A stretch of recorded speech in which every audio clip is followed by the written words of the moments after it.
Pak Hendra Wijaya memandangku tepat di mata, memiringkan gelas anggurnya, lalu melontarkan 4 kata yang seperti tamparan. Kamu pantas mendapatkannya. Bu Rino berdiri hanya beberapa senti dariku, tangan terangkat tinggi, berteriak keras bahwa aku hanyalah beban keluarga. Aku pikir aku harus menelan penghinaan seperti yang sudah kulakukan selama 20 tahun, sampai pintu di belakangnya terbuka pelan. Di sono berdiri Tante Lestari, memegang koper kulit tebal dan rencana balas dendam yang sudah lama mendidih dalam diam. Namaku Alia Wijaya, dan aku tepat 17 menit terlambat untuk eksekusi martabatku sendiri. Secara resmi, undangan menyebutnya pesta ulang tahun ke-60 ayahku, tapi siapapun yang pernah menghabiskan lebih dari 1 jam di rumah Pondok Indah tahu bahwa acara di sini hanyalah medan perang dengan catering lebih mewah. Rumah di perumahan elit Pondok Indah menjulang gagah. Bangunan stucco krem dengan tanaman merambat rapi yang berteriak status kelas atas. Itu jenis rumah tempat rumput dipangkas diagonal, jendela selalu mengkilap, dan rahasia dikubur rapat di bawah karpet mahal. Aku memarkir sedan tua 2 rumah jauhnya di belakang deretan SUV dan sedan mewah milik bibi, paman, serta sepupu yang selalu memandangku sebagai pelajaran keluarga. Aku cepantulan di kaca spion. Wajahku lelah, bukan lelah stilis seperti orang baru pulang liburan, tapi kelelahan tulang sumsum setelah shift gando di gudang Nusantara Logistik Primo kawasan Tanjung Priok. Aku sudah gosok minyak dari tangan, tapi bau debu kardus dan solar masih menempel di kulit. Aku ganti blus bersih dan jeans gelap, yang terbaik yang bisa kusiapkan dalam waktu singkat. Tapi saat berjalan ke pintu masuk, aku tahu itu tak akan cukup. Tak pernah cukup. Saat membuka pintu depan, kehangatan rumah menyambut bersama aroma rendang panggang dan anggur merah mahal. Tawa di dalam langsung mati. Kamu datang juga, suara Bu Rino memotong keheningan. Ibu tiriku berdiri di lengkungan foyer menuju ruang tamu, memakai gaun sutra warna anggur, rambutnya ditata sempurna seperti helm. Dia pegang gelas kristal, jari-jarinya mengencang saat memandangku dari atas ke bawah. Selamat ulang tahun, ayah, kataku datar sambil genggam tas hadiah kecil, jam tangan seiko yang kutaplek 2 bulan. Kami sudah mulai makan, kata Bu Rino keras supaya semua dengar. Kami kira kamu tak datang atau tersesat lagi. Aku odo shift malam, Bu. Sudah bilang ke ayah aku datang langsung dari gudang. Dia mendekat, awan parfum bunga menutupi bau chardonnay ketiganya. Dia sentuh kerah bajuku. Nusantara Logistik Primo itu gudang kardus kan? Kerja angkat-angkat. Manajemen rantai pasok, koreksiku otomatis, meski tahu tak ada gunanya. Benar, dia tersenyum sinis lalu berpaling ke ruangan. Alia angkat kardus, tapi ya harus odo yang kerja berat supaya yang lain bisa terima paket online, kan? Beberapa sepupu tertawa sopan. Aku masuk ruang tamu, moto ke lantai. Meja mahoni panjang sudah diperpanjang untuk 20 orang. Di ujung duduk Pak Hendra Wijaya, wajahnya lebih tua dari 60 tahun, moto berair di balik kacamata. Dia aduk anggur, menatap cairan merah seolah mencari jalan keluar. Hai ayah, kataku mendekat. Dia hanya angkat muka, senyum tipis kaku. Alia, bagus kamu datang. Tak odo peluk, tak odo tanya kabar. Hanya pengakuan datar. Di sisinya Aditya dan Kito, adik tiri yang sempurna. Aditya sudah kerja keuangan, jasnya lebih mahal dari mobilku. Kito sedang selesai master komunikasi, bercahaya dengan mutiara. Mereka angguk kasihan seperti podo anjing liar. Ambil piring dari dapur, Alia, perintah Bu Rino sambil duduk di samping ayah. Rendangnya mungkin sudah dingin. Kalau kamu punya kerja normal, pasti bisa ikut acara keluarga dengan benar. Aku ambil porsi kecil kentang dan daging, rasakan moto semua di punggungku. Hanya kursi kosong di ujung meja, bagian anak kecil meski aku hampir 30 tahun. Selama 20 menit berikutnya aku lakukan trik menghilang biasa. Makan diam, kepala tertunduk, berdoa agar kue dipotong cepat supaya aku bisa pulang. Tapi Bu Rino sedang dalam mood terbaik malam ini. Anggur melonggarkan lidahnya dan penonton yang terjebak membuatnya senang. Dia puji promosi Aditya. Enam dikit dan baru 26 tahun, katanya bangga. Kita lagi lamar magang di perusahaan besar. Lega sekali jadi orang tua, tak perlu khawatir anak-anak tak sukses. Lalu dia putar arah, tak terelakkan seperti gravitasi. Lucu yo, anak dari rumah Somo bisa beda banget, gumamnya, moto mengunci ke arahku. Alio masih tinggal di flat dekat jalan tol itu. Yang pagarnya rusak. Aku taruh garpu. Murah kok, Bu. Dekat kerja. Murah, dia ulang seolah koto itu busuk. Hampir 30 tahun, kerja angkat kardus, lajang, pakai jeans ke acara formal. Kamu tak malu? Ruangan hening total. Bibi Sarah gelisah, minum air panjang. Ayah hanya tatap gelasnya. Aku bayar tagihan sendiri, kataku suara agak gemetar. Tak minta apapun dari siapapun. Itu baru standar dewasa, bentak Bu Rino, topeng sopannya retak. Kamu pura-pura itu prestasi. Lihat kakakmu, lihat adikmu. Mereka bangun masa depan. Kamu cuma hidup.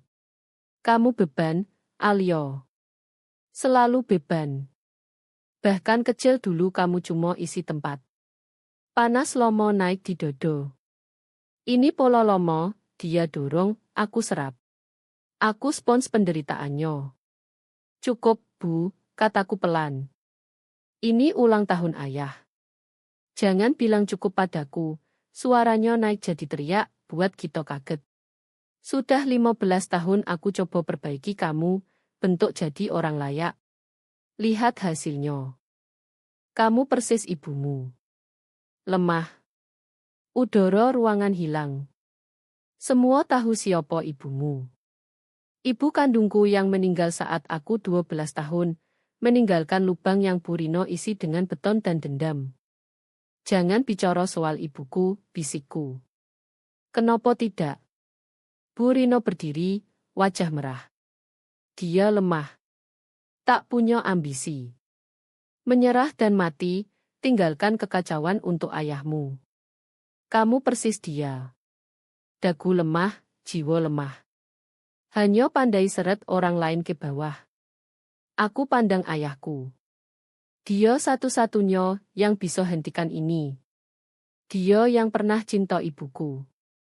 Dia yang tahu betapa keras ibuku lawan penyakitnya. Aku pandang dia, memohon diam-diam, belalah dia. Belalah aku sekali saja. Pak Hendro angkat muka dari gelas. Dia lihat istrinya yang gemetar marah, lalu lihat aku, putrinya. Matanya tumpul, tak odo kehangatan ayah. Dia minum anggur pelan, taruh gelas di alas, lalu mendesah.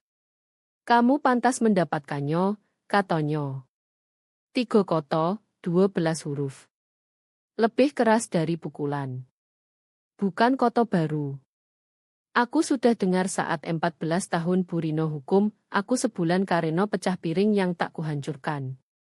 Aku dengar saat 16 tahun dia batalkan pesanan gaun prom. Kamu pantas. Itu mantra penyerahannya. Coro dia bilang menjogo damai dengan istri lebih penting dari jiwaku. Ayah benar, kata Bu Rino semakin berani. Dia jalan mengelilingi meja, hak sepatu klik seperti jam berdetak. Berhenti tepat di belakang kursiku. Aku rasakan panas tubuhnya. Tangan dia di bahuku, jari mencengkeram otot bahu dengan kuat. Aku pikir, desisnya rendah supaya hanya aku dengar, kita perlu bicara di dapur. Hanya kamu dan aku. Kita bahas sikapmu dan opo yang harus kamu lakukan untuk tebus kesalahan ke ayahmu. Panik dingin menusuk perut. Bicara dapur, warisan masa kecil. Bu Rino tak pernah pukul sampai memar kelihatan. Dia tak perlu. Dia pojok aku di pantry atau ruang cuci, blok pintu, lalu hancurkan aku dengan koto selama berjam-jam. Dia teriak sampai tenggorokan habis, daftar semua kegagalan, semua kekurangan, semua alasan kenapa aku tak layak dicinta, sampai aku sesak napas di lantai. Dia tak biarkan aku keluar sampai aku setuju dengannya. Aku tak mau masuk dapur denganmu, kataku sambil coba singkirkan tangannya. Kamu lakukan opo yang disuruh, geramnya, cengkeram semakin kuat. Kuku gigit kulit lewat blus. Bangun sekarang sebelum aku buat keributan yang kamu sesali. Aku pandang sekeliling meja. Saudara jauh sibuk tatap peralatan makan. Aditya cep ponsel. Kita ketakutan tapi diam ayah tuang anggur lagi. Aku benar-benar sendirian. Dinding menutup. Udara menipis.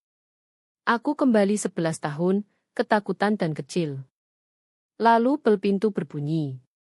Suara tajam yang hancurkan ketegangan tebal. Bu Rino beku. Cengkeramnya longgar sedikit. Siapa yang datang jam segini, bentaknya ke arah foyer. Aditya, cek siapa. Bilang kami lagi acara keluarga pribadi.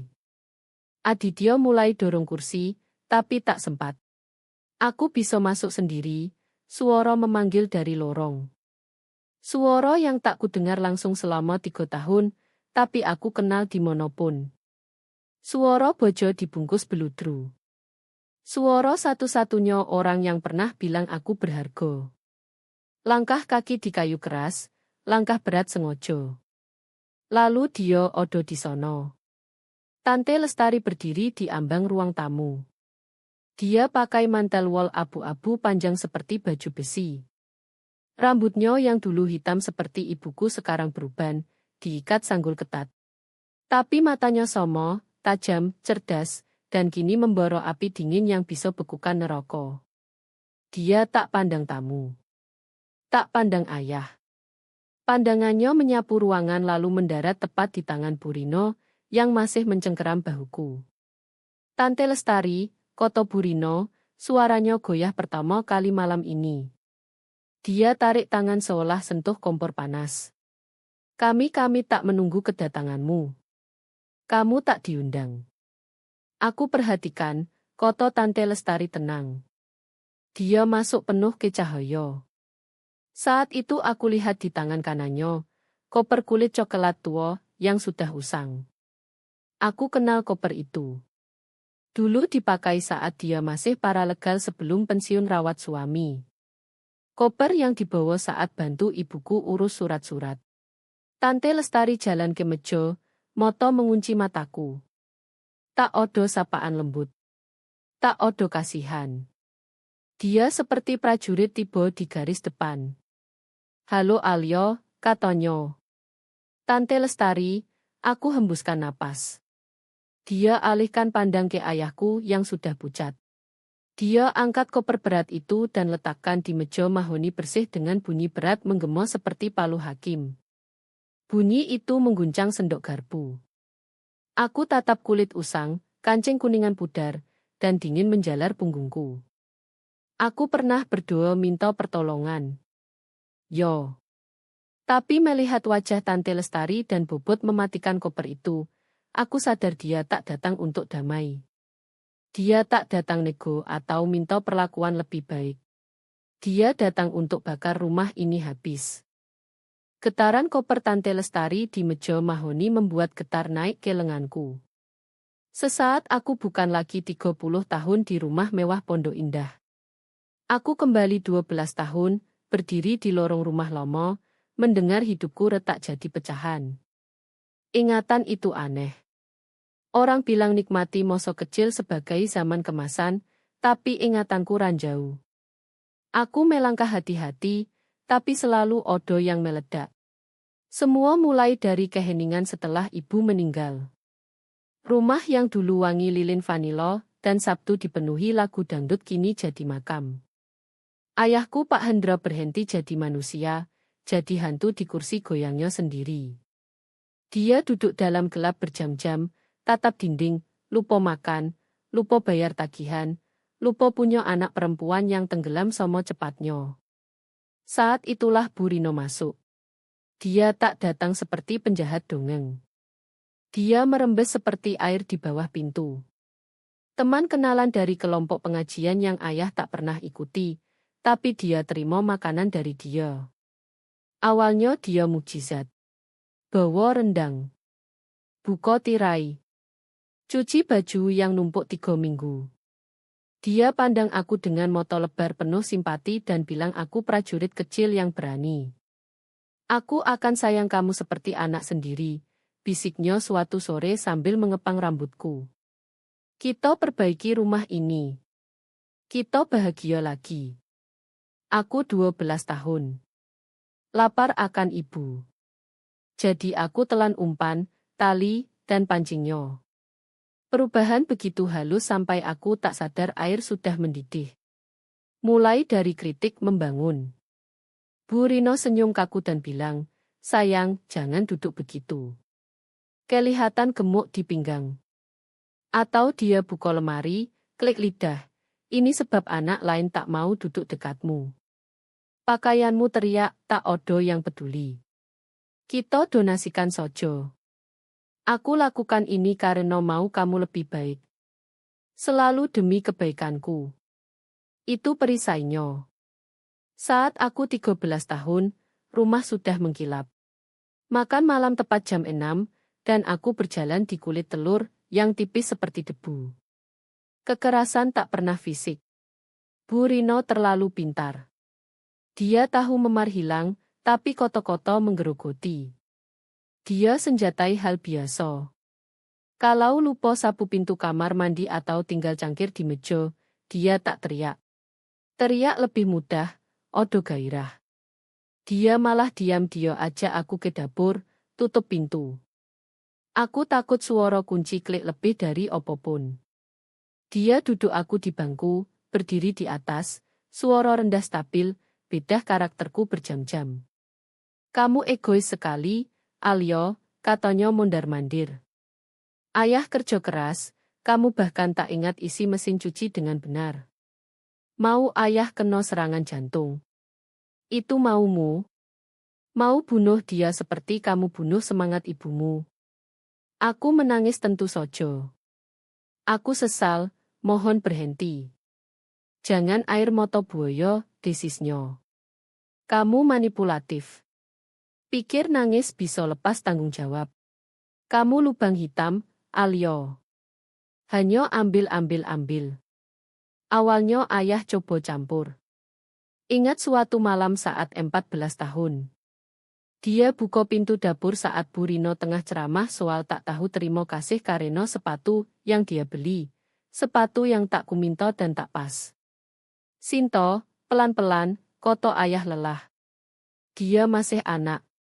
Bu Rino putar badan, wajahnya topeng martir tragis.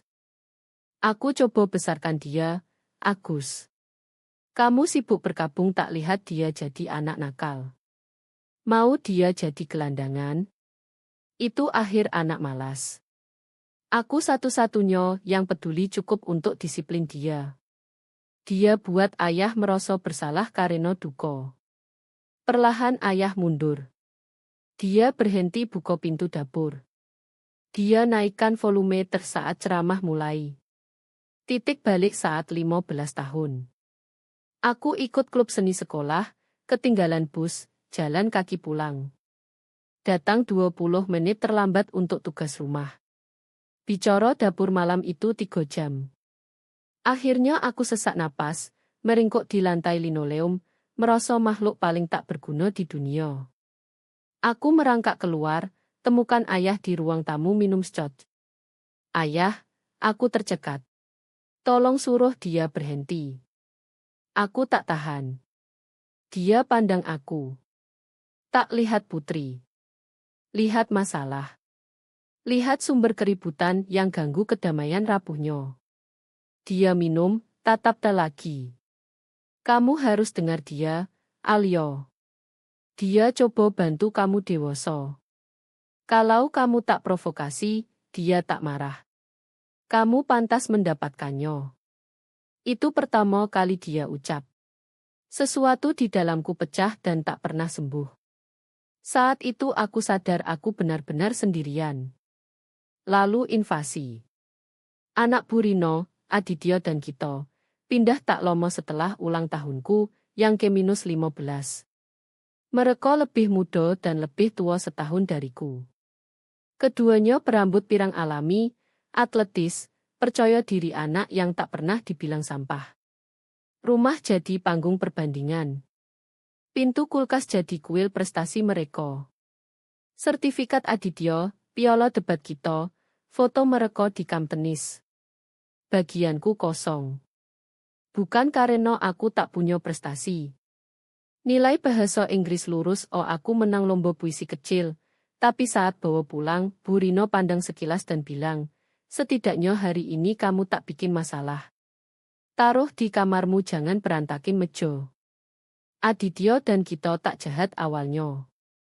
Mereka hanya pandai amati. Mereka lihat hierarki. Mereka lihat Hino Alio buat ibu senyum.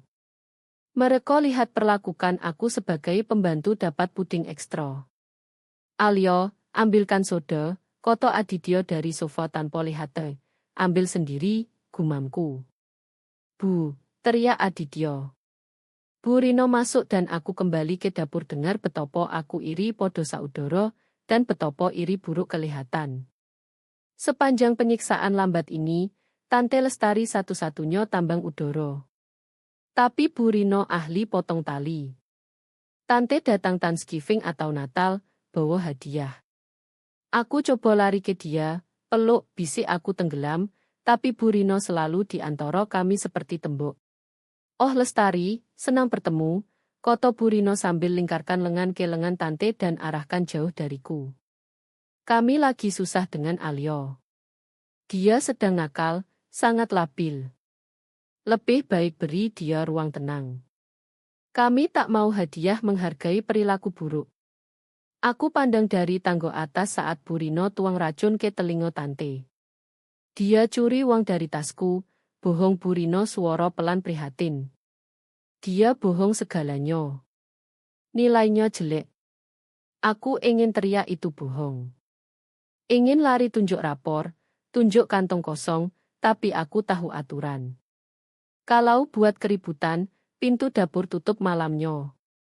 Jadi aku diam, dan Tante Lestari, bingung khawatir, pandang aku dengan mata sedih.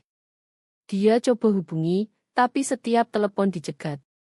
Alio lagi mandi, kata Burino.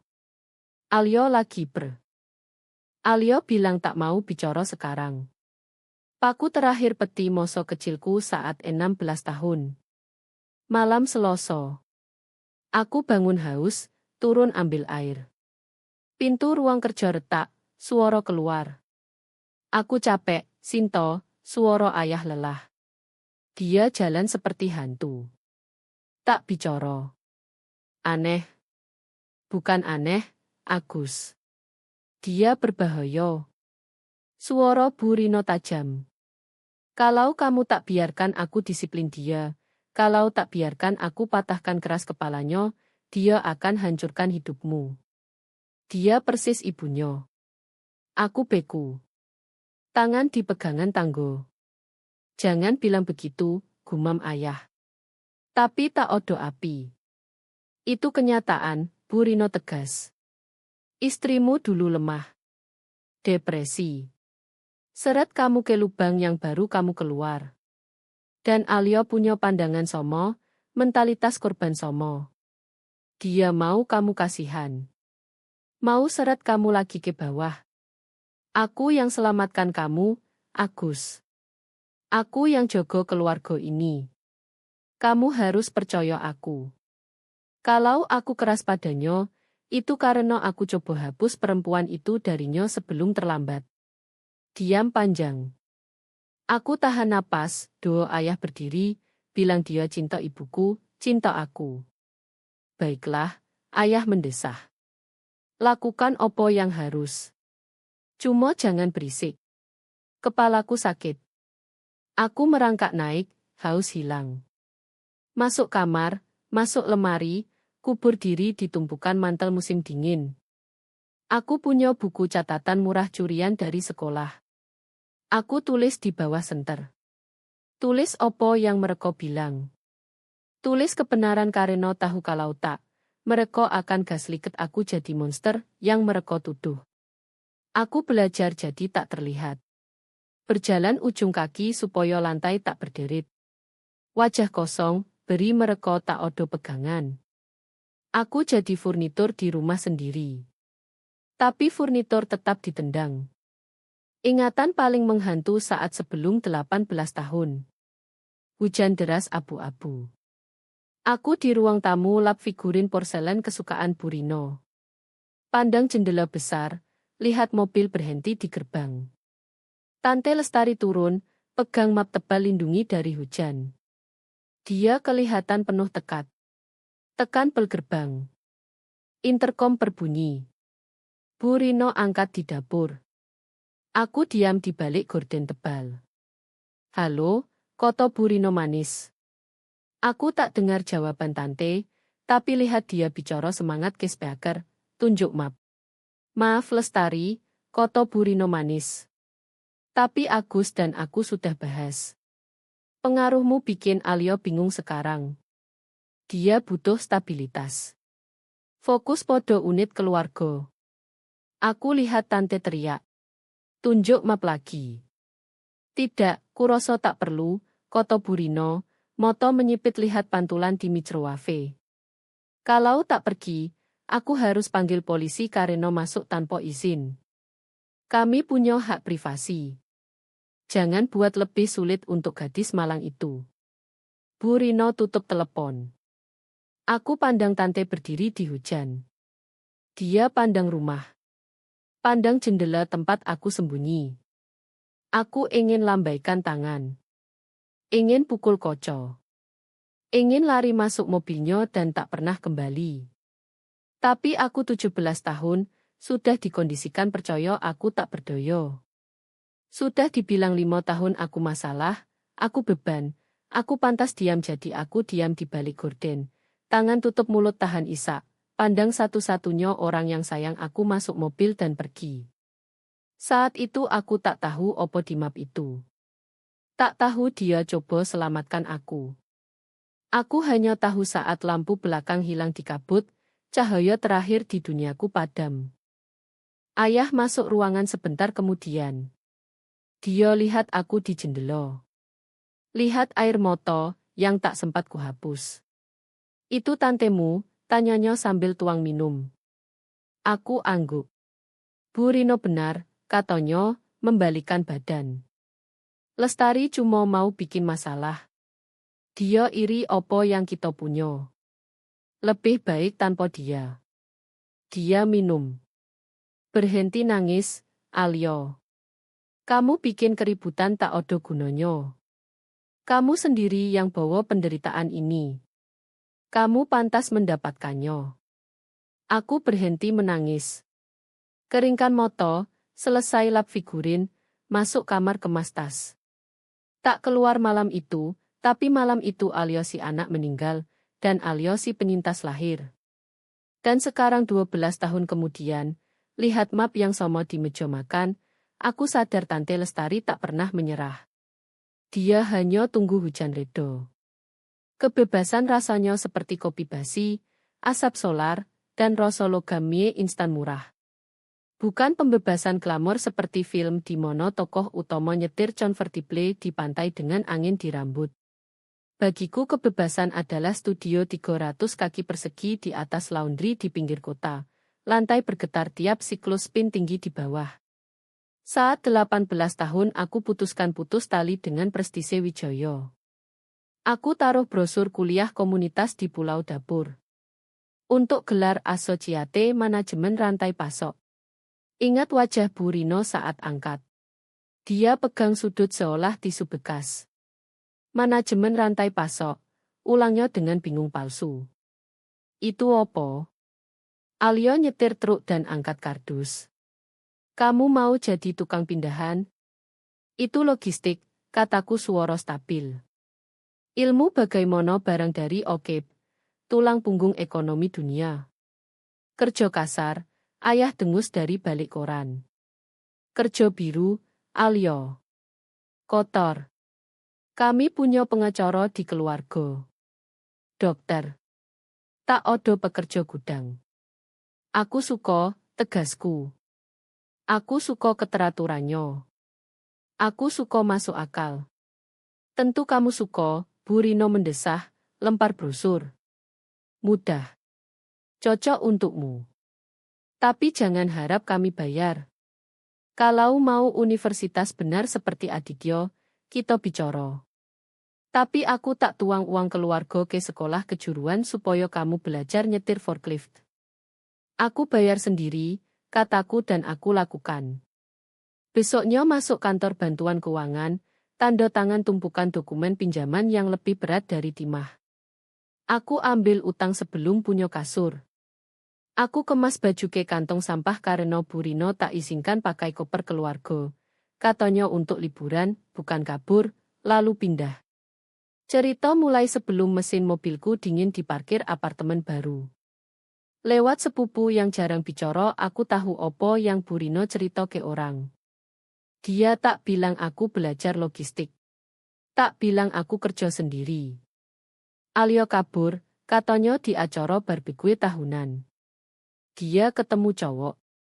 Kamu tahu dia impulsif. Mau hidup cepat. Kami patah hati. Tapi opo yang bisa dilakukan? Kami coba beri struktur. Ayah main peran sempurna. Tiap odo yang tanya soal aku, dia geleng kepala, tatap lantai, dia tak dengar. Hidup harus ajar dia pelajaran yang tak bisa. Dia harus belajar keras. Coro keras itu yang aku pelajari, tapi bukan pelajaran yang mereka pikir. Aku dapat kerja di Nusantara Logistik Primo, shift malam. Hidupku jadi kabur abu-abu.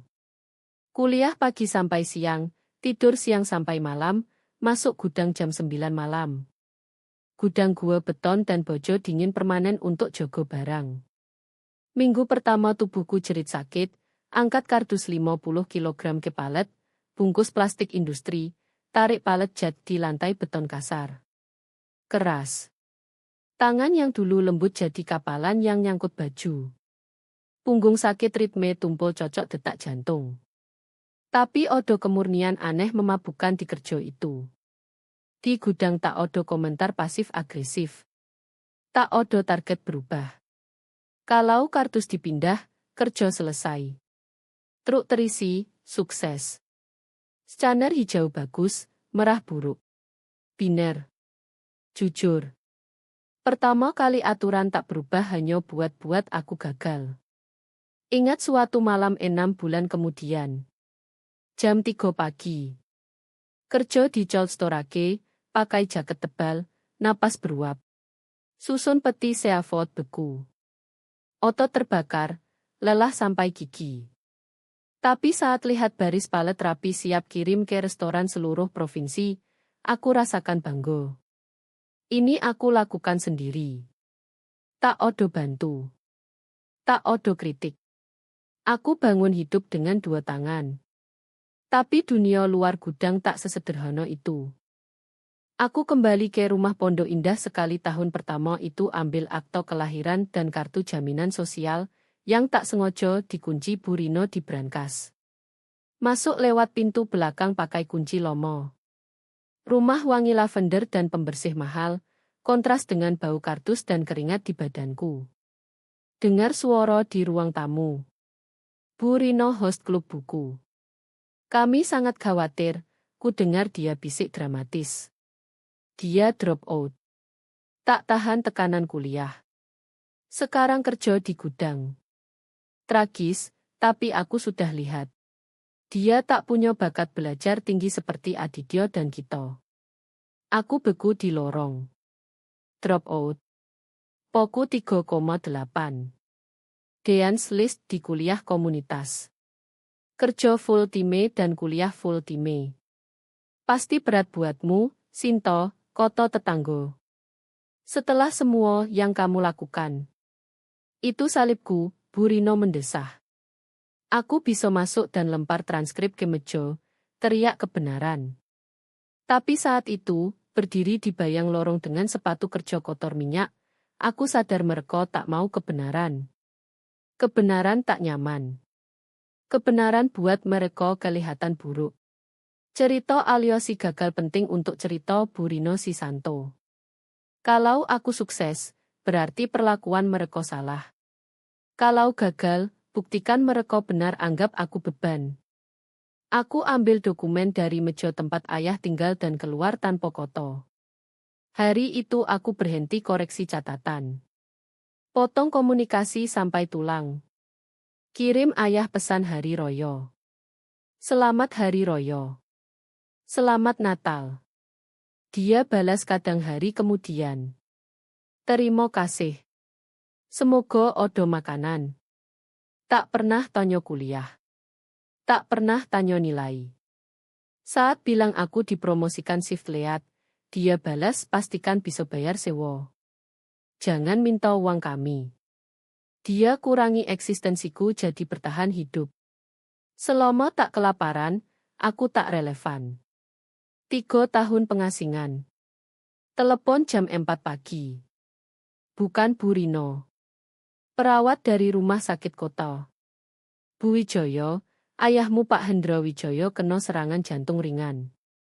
Stabil, tapi minta keluarga. Aku nyetir ke rumah sakit pakai seragam, bau shift 12 jam. Bu Rino sudah odo di ruang tunggu, kelihatan sedih sempurna pakai kardigan kasmir. Aditya dan kita odo, kelihatan ngantuk kesal. Kamu ngapain di sini? Tanya Bu Rino saat lihat sepatu kerjaku. Datang minta uang saat dia di ranjang maut. Aku datang karena dia ayahku. Operasi sukses, tapi asuransi berantakan. Ayah ganti provider hemat biaya kuliah Aditya, odogap deductible besar untuk stent jantung. Ku dengar Bu Rino debat dengan billing. Kami tak punya 5 juta tunai sekarang. Aset kami terikat renovasi. Bisa cicilan? Dia panik bukan karena khawatir kesehatan ayah, tapi cash flow. Aku lewat dia, langsung ke counter billing. Aku tabung setiap sen hidup nasi dan kacang. Mobil diikat lakban. Punya tabungan untuk mulai bisnis suatu hari. Aku bayar, kataku ke petugas. Bu Rino berhenti teriak. Putar, mulut terbuka sedikit. Kamu, ejeknya. Dengan receh mesin penjual. Aku keluarkan kartu debit. Uang tabungan untuk semester terakhir kuliah. Bayar berarti libur semester, 6 bulan lagi giling di Cold Storage sebelum gelar. Jalankan, kataku saat transaksi selesai. Bu Rino tak bilang terima kasih. Tak kelihatan lega. Dia marah. Pandang aku curiga seolah aku curi uang. Yah, dia dengus rapi kardigan. Paling tidak yang bisa kamu lakukan. Setelah bertahun-tahun kami rumah dan makan kamu, itu kewajibanmu. Aku masuk kamar ayah. Dia bangun, pusing dari bius. Bu Rino bilang tagihan sudah diurus, bisiknya. Yo ayah. Sudah beres. Bagus, dia tutup moto. Bu Rino pintar uang. Aku tahu dia atur. Dia pikir Bu Rino bayar dan Bu Rino tak koreksi. Aku berdiri di samping ranjang, pandang monitor bib. Bisa koreksi. Bisa bilang Putri gagalnya korbankan jadwal gelar untuk selamatkan skor kreditnya. Tapi lihat wajah pucat lemahnya, aku sadar dia butuh kebohongan. Butuh percaya Bu Rino penyelamat dan aku si gagal. Kalau akui kebenaran, dia harus akui 20 tahun bertaruh kudu salah.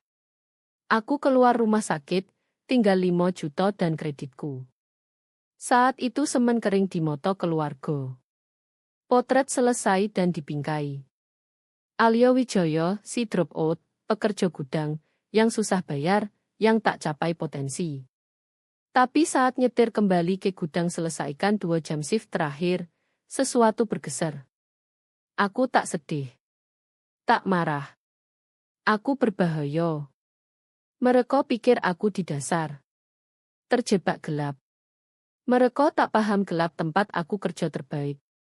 Aku pelajari rantai pasok dari bawah. Tahu nego tarif kirim. Optimasi rute. Tahu buang-buang. Tak cuma angkat kardus lagi. Aku pelajari arsitektur perdagangan. Aku tarik truk ke dermaga muat.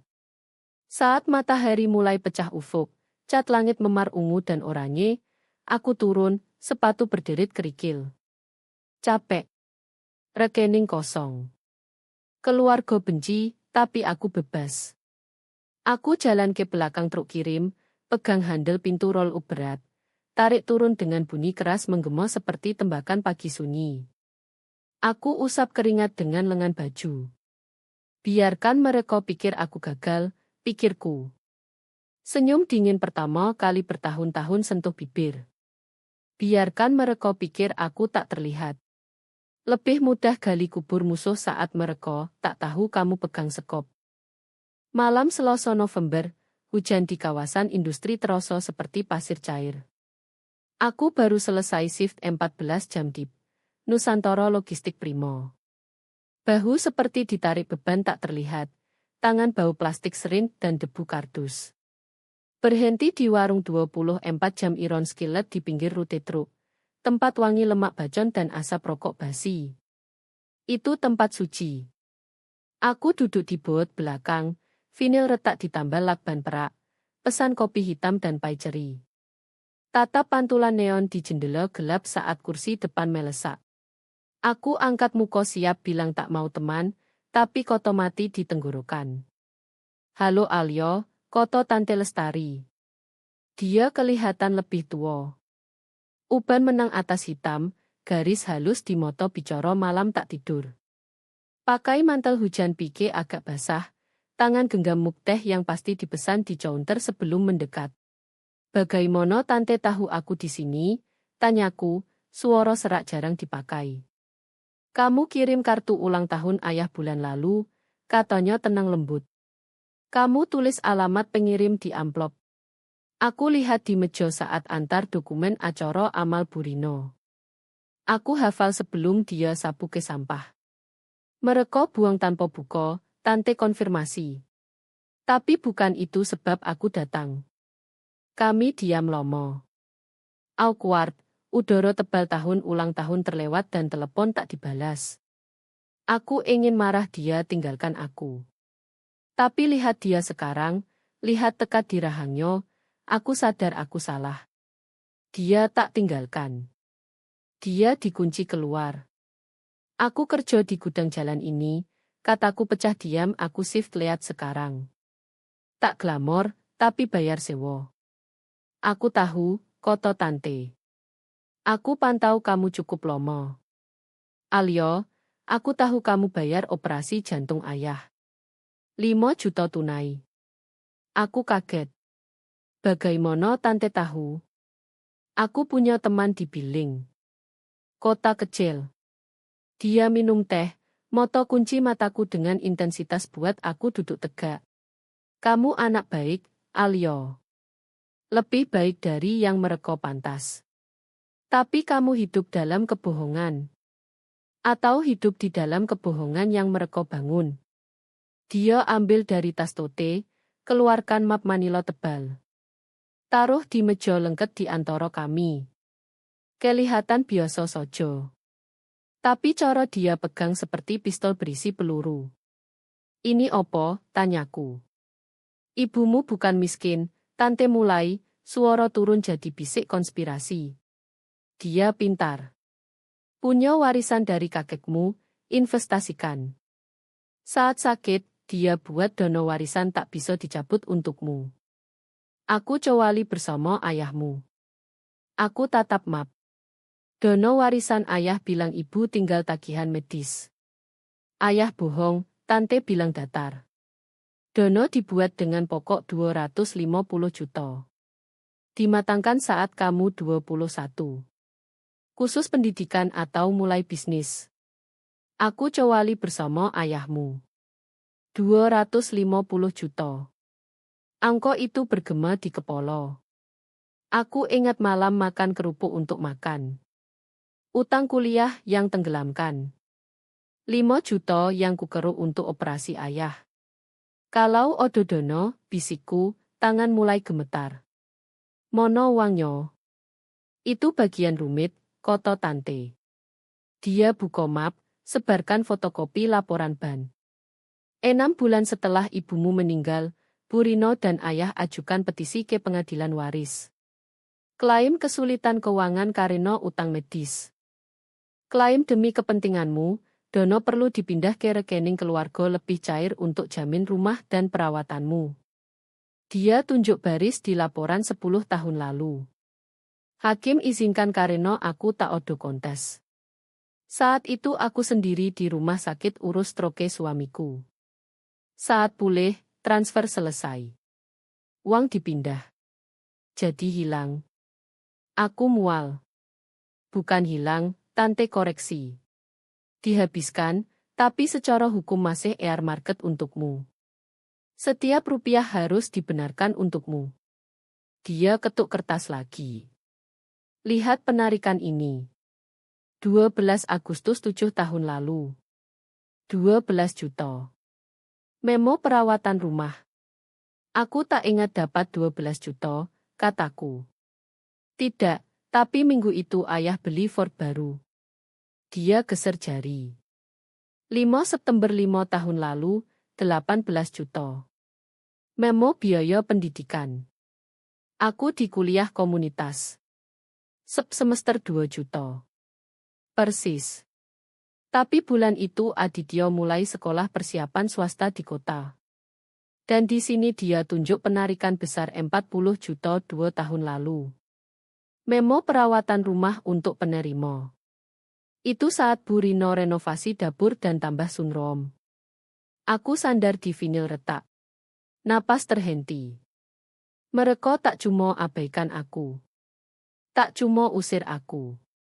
Mereka makan moso depanku untuk biayai moso kini mereka. Tiap Bu Rino ejek baju murahku, dia pakai gaun dari uang ibuku. Tiap ayah bilang aku pantas berjuang, dia duduk di mobil bayar warisanku. Aku mau gugat mereka, kataku suara gemetar marah panas yang bisa bakar warung. Mau seret ke pengadilan besok. Mau semua tahu. Bisa, tante tenang. Bisa gugat pelanggaran kewajiban wali. Kita menang, tapi uang hampir habis.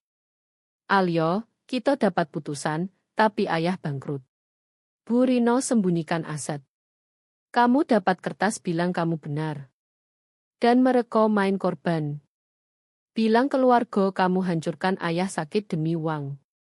Lalu opo yang aku lakukan, tuntutku. Biarkan mereka lolos. Tidak, tante condong, suara jadi bisik seperti pisau asah batu. Kita tak mau penyelesaian. Kita mau hancur total. Ambil kembali semua yang mereka curi.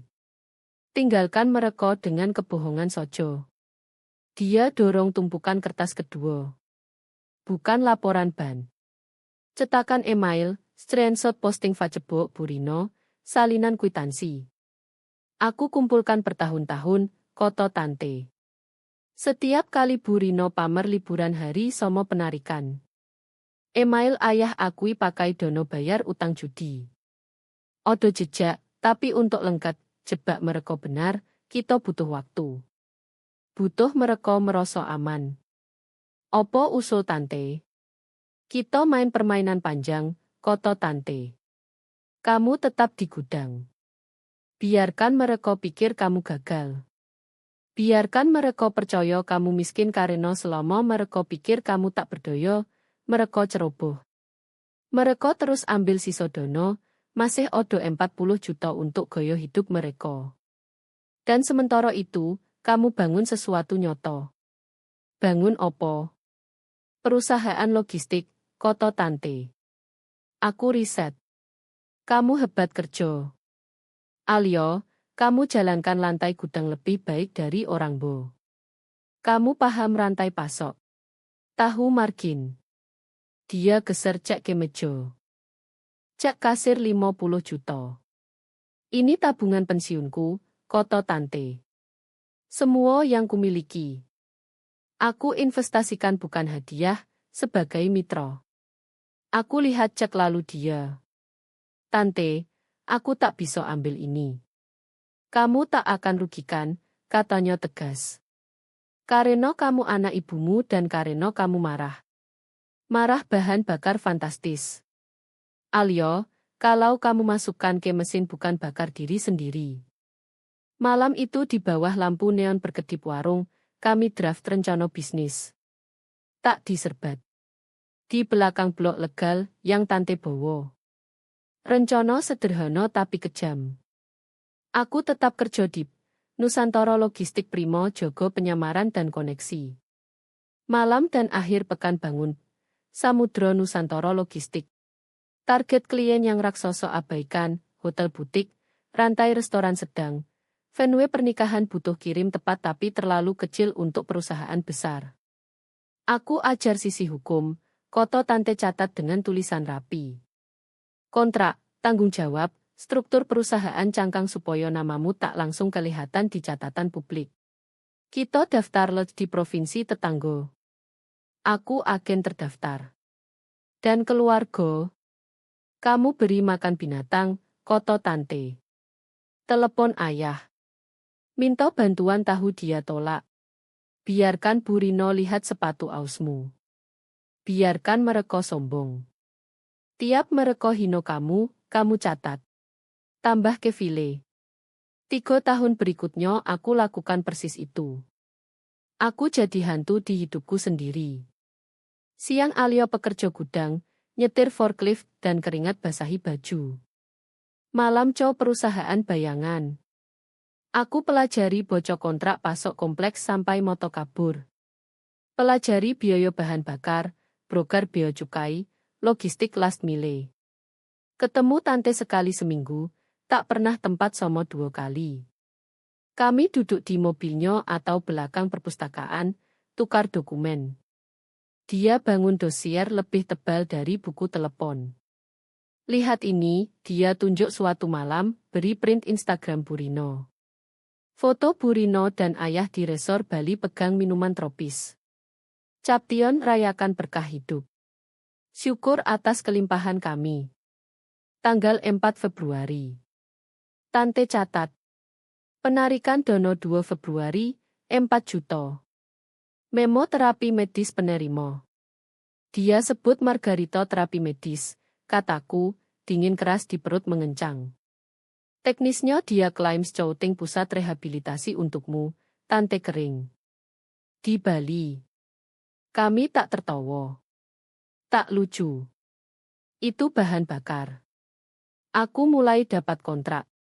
Pertama rantai bakery kecil, lalu distributor bunga regional, lalu terobosan, Grand Oak Haven Convention Center. Mereka butuh mitra logistik urus supply event, linen, impor makanan khusus, peralatan suara. Kontrak 6 angka. Ingat malam tanda tangan kontrak Oak Haven. Duduk di flat kecil, heater berderet. Meja lipat kartu. Aku tanda tangan Alyo Wijoyo di garis bawah di samping direktur. Foto tanda tangan kirim ke tante. Dia balas semenit kemudian, tahap 1 selesai. Perangkap dipasang. Aku taruh ponsel, jalan ke jendela. Lihat lampu jauh Pondok Indah di bukit berkilau seperti bintang palsu. Di salah satu rumah itu Bu Rino mungkin minum anggur, keluh ke ayah betopo aku memalukan nomo keluarga. Mereka tidur nyenyak, aman dalam pencurian, nyaman dalam kekejaman. Mereka pikir mereka kubur aku. Tak sadar aku benih. Aku kembali ke meja, buka spreadsheet baru. Saatnya hitung bunga 20 tahun penderitaan, dan aku pastikan mereka bayar setiap sen. 3 tahun lomo di bisnis logistik. Dalam 3 tahun kamu bisa bangun armada, amankan kontrak dengan grup perhotelan terbesar kota, dan bangun reputasi satu-satunya perusahaan yang bisa pindah seafood segar dari pelabuhan ke meja pesta dalam 4 jam tanpa putus rantai dingin. Perusahaanku, Samudra Nusantara Logistik lakukan itu.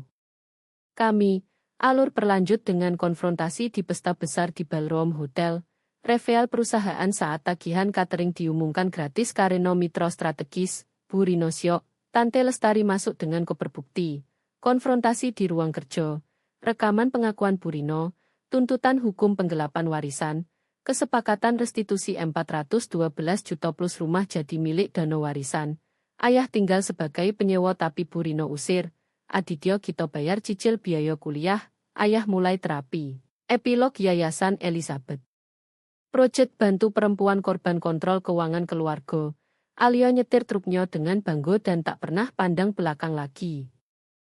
Akhir cerita, 2 bulan kemudian Tante Lestari dan aku berdiri di kantor kecil di kota. Tak mewah tapi terang. Bau cat baru. Di dinding belakang meja resepsionis kami gantung plak kecil kuningan. Tertulis, Yayasan Elizabeth Project. Bantuan hukum dan finansial untuk korban kontrol domestik. Kelihatan bagus, koto Tante rapi bingkai. Kelihatan nyoto, aku setuju. Aku duduk di meja. Ponsel bergetar. Pesan dari kita. Baru bayar cicilan pertama ke dana warisan. Rekeningku nangis. Bisa kirim link aplikasi shift malam. Galeri potong jam kerjaku. Aku senyum dan forward link. Dia belajar. Aku pandang kursi kosong di depan meja. Sebentar lagi seseorang duduk di sono, seseorang yang merasa terjebak, seseorang yang dibilang tak berharga berulang kali kamu pantas mendapatkannya. Dan aku akan pandang moto mereka dengan seluruh sejarah, dan kemenanganku di belakang dan bilang kebenaran. Tak ada yang pantas dibungkam.